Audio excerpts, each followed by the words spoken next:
नमस्कार, स्वागत है आपका हमारे चैनल में। मैं रानी गुप्ता आपके साथ और बड़ी खबर सामने आ रही है। आपको बता दें कि पीएफआई की बड़ी साजिश का खुलासा हुआ है, जिसमें कि ये बात पता चली है कि पीएफआई के जो तमाम लोग हैं उनके पास बीजेपी और आरएसएस के नेताओं की लिस्ट है, जिसमें उनकी हत्या करने का प्लान बनाया गया है। इसी के साथ ही सूत्रों के हवाले से खबर ये भी आ रही है कि 24 घंटे के भीतर अल्टीमेटम दिया जा सकता है और बाकायदा आरएसएस और बीजेपी के तमाम नेताओं के उनके पास घर के एड्रेस हैं, मैप हैं, इसके अलावा लिस्ट है, तमाम नाम शामिल हैं। यानी कि पूरी डिटेल्स आरएसएस और बीजेपी नेताओं की पीएफआई के पास है और अब उनकी हत्या हो सकती है। ये बड़ी साजिश का खुलासा भी हो रहा है। इसी के साथ ही जहां देखने को मिला कि कल एनआईए और ईडी की संगठन के साथ बड़ी कार्रवाई हुई है पीएफआई पर, तो इसको लेकर के 106 से ज्यादा गिरफ्तारियां हुई है। तो इसके अध्यक्ष परवेज को भी गिरफ्तार किया गया है। लेकिन इन सब के बीच में पीएफआई अब गुंडागर्दी पर उतर आई है और केरल में तो आज पीएफआई के द्वारा बंद का भी आह्वान किया गया है, जिसके बाद राजनीति और भी ज्यादा गर्मा गई है। आपको बता दें, जहां कांग्रेस और शफीकुर रहमान जो कि एसपी के सांसद हैं, वो दरअसल समर्थन में उतरते हुए दिखाई दिए हैं। जहां शफीकुर रहमान ने यह बयान दिया है कि पीएफआई मात्र एक संगठन है, सिर्फ मुसलमानों को परेशान करने के लिए यह कार्रवाई की जा रही है। तो इसी के साथ ही कांग्रेस के नेताओं का यह कहना है कि महंगाई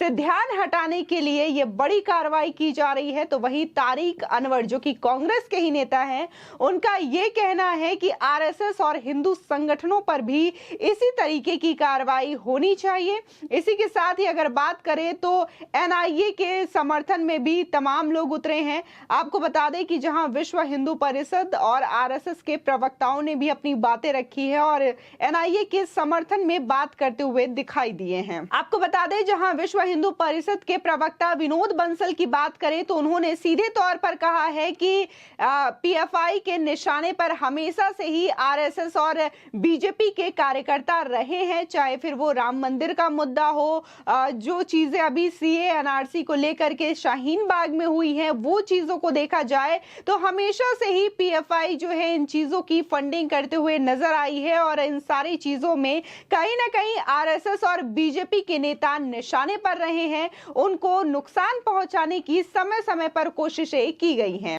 आपको बता दें, वहीं आरएसएस के प्रवक्ता इंद्रेश कुमार का कहना है कि हमेशा से ही एनआईए को इनपुट्स मिलते रहे हैं पीएफआई के खिलाफ और जो कार्रवाई की गई है एनआईए के द्वारा पीएफआई को लेकर के जितनी भी गिरफ्तारियां की गई है वो कहीं ना कहीं वाजिब है, क्योंकि हमेशा से इसको लेकर के इनपुट्स मिलते रहे हैं। तमाम तरीके की जो हिंसा हुई है, चाहे फिर जहांगीरपुरी की बात कर ले या फिर जो राजस्थान के करौली में हिंसा देखने को मिली है, उसमें कहीं ना कहीं पीएफआई का नाम सामने आया है जांच में। और ये जो कार्रवाई एनआईए के द्वारा की गई है तो उनके पास पर्याप्त सबूत रहे हैं, डिटेल्स रहे हैं, इनपुट्स मिले हैं उनको, इसी वजह से तमाम गिरफ्तारियां की गई है। बड़े लेवल पर एनआईए और ईडी की टीम संयुक्त रूप से इस छापेमारी को अंजाम दी है, ये बिल्कुल सही है। इसी के साथ ही आपको बता दें कि जो एसपी के सांसद हैं शफीकुर रहमान, वो दरअसल समर्थन में उतरते हुए दिखाई दिए हैं पीएफआई के, और इसी के साथ ही उन्होंने एनआईए का विरोध किया है, इस कार्रवाई का विरोध किया है और ये कहा है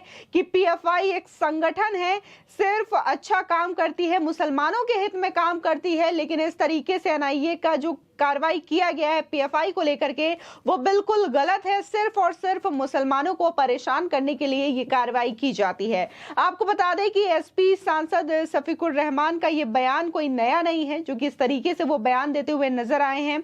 उन्होंने हमेशा से ही इसी तरीके का रवैया अपनाया है और इसी लहजे में उन्होंने बयान दिए हैं। दरअसल चाहे फिर वो राम मंदिर का मुद्दा हो, सीएनआरसी का मुद्दा हो या फिर किसी भी तरीके का ऐसा मुद्दा होता है, वो हमेशा से ही पीएफआई का बचाव करते हुए दिखाई दिए हैं। इसी के साथ ही जिस तरीके से पीएफआई के द्वारा जो चीजें देखने को मिल रही है, केरल में तमाम जगह पर तोड़फोड़ की भी खबरें सामने आ रही है। कई जगहों पर तो पीएफआई के गुंडागर्दी इतनी ज्यादा बढ़ गई है कि उन्होंने पुलिस वालों पर भी हमला किया है। इसी के साथ ही खबर जो आई है, बड़ा ही चौंकाने वाला खुलासा हुआ है कि किस तरीके से बीजेपी और आरएसएस के नेताओं की साजिश रची गई है उनके हत्या की साजिश रची गई है और बाकायदा पूरा डिटेल्स उनके पास है, एक एक नेता का नाम है, बाकायदा घर का एड्रेस है और इसी के साथ ही सूत्र ये भी कह रहे हैं कि इन नेताओं को 24 घंटे के भीतर मारने का अल्टीमेटम भी दिया जा सकता है। तो ये बड़ी कार्रवाई बताई जा रही है एनआईए के द्वारा कि किस तरीके से उन्होंने तमाम चीजों का भांडाफोड़ किया है। इसी के साथ ही पहले भी ये कई खबरें सामने आई थी, जांच में भी ये चीजें पता चली थी कि कैसे इनको फंडिंग की जाती है, कैसे इनको इनपुट्स दिए जाते हैं, मुस्लिम युवाओं को बरगलाने का काम किया जाता है, बाकायदा ट्रेनिंग दी जाती है। बिहार के कई हिस्सों में पीएफआई का बड़ा खुलासा हुआ था। इसमें यह दिखाने की कोशिश की गई थी कि कैसे 2047 तक भारत को इस्लामिक राष्ट्र में तब्दील करना है, इसका पूरा उन्होंने मैप तैयार किया गया था। और इस दौरान बातें सामने आई थी कि कैसे वहां पर मुस्लिम युवाओं को बरगलाया जाता है, उन्हें मार्शल आर्ट ट्रेनिंग देने के नाम पर कैसे चाकू और छुरियां चलाई जाती है, उसकी ट्रेनिंग दी जाती थी वहां पर। लेकिन इसका भी भांडा एनआईए के द्वारा फोड़ हुआ। और इसी के साथ ही कल जो चीजें हुई हैं कि किस तरीके से बड़े लेवल पे पूरे देश में सर्च ऑपरेशन चलाया गया, जांच ऑपरेशन चलाया गया और खुद एनआईए ने इसको कहा कि 14 राज्यों में जिस तरीके से बड़ी कार्रवाई की एनआईए और ईडी के द्वारा, तो ये उनकी सबसे बड़ी जांच ऑपरेशन कही जा रही थी। और इस दौरान तमाम चीजों का भांडाफोड़ हो रहा है, कैसे उनके पास तमाम डॉक्यूमेंट्स थे जिनसे कि ये पता चला कि कैसे वो बीजेपी और आरएसएस के नेताओं की हत्या की साजिश भी रच रहे थे। इसी के साथ ही आपको बता दें कि जहां एनआईए की कार्रवाई और पीएफआई के खिलाफ जो एक्शन लिया गया है उसको लेकर के जहां एक पक्ष समर्थन में दिखाई दे रहा है, शफीकुर रहमान जैसे लोग, तो वहीं दूसरी ओर एनआईए के समर्थन में भी भारी संख्या में लोग दिखाई दे रहे हैं। आपको बता दें कि खुद पासमानदा मुस्लिम संघ ने एक नोटिस जारी की है और उन्होंने सीधे तौर पर एनआईए की कार्रवाई का समर्थन जताया है और ये कहा है कि देश के मुस्लिम युवाओं को बरगलाने की कोशिश पीएफआई के द्वारा की जाती है, कृपया पीएफआई के बहकावे में ना आए और जो चीजें हो रही है एनआईए के द्वारा वो कहीं ना कहीं सही है, उनके पास पर्याप्त सबूत है जिसके बाद ये कार्रवाई की गई है। आपको बता दें कि जहां कांग्रेस के नेताओं ने इसको लेकर के कहीं ना कहीं टेंशन उनकी साफ नजर आ रही है, उनका सीधे तौर पर यही कहना है कि जिस तरीके से जो पीएफआई के खिलाफ कार्रवाई हुई है तो ऐसी ही कार्रवाई आरएसएस और हिंदू संगठनों को भी लेकर के होनी चाहिए। तो वहीं कांग्रेस के ही नेता, एक और बड़े नेता हैं जो कि राजस्थान के मंत्री भी हैं, उनका ये कहना है कि ये सिर्फ महंगाई, बेरोजगारी और जो तमाम मुद्दे हैं देश में उनसे ध्यान हटकाने के लिए ये रेड की जा रही है ताकि लोगों का ध्यान महंगाई पे ना जा सके, पीएफआई की रेड पर जा सके।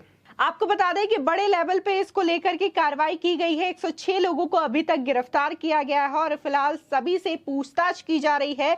और जिस तरीके से ये जो बड़ा खुलासा हुआ है कि कैसे बीजेपी और आरएसएस के नेताओं को लेकर के उनकी हत्या की साजिश की गई है पीएफआई के द्वारा, तो इसका भी खुलासा हो चुका है। तो इसको लेकर के तमाम राजनीतिक दलों की बयानबाजी भी देखने को मिल रही है। फिलहाल आपकी इस खबर पर क्या राय है हमारे कॉमेंट सेक्शन में जरूर बताएं। आगे की और भी अपडेट के लिए चैनल को सब्सक्राइब करना ना भूलें।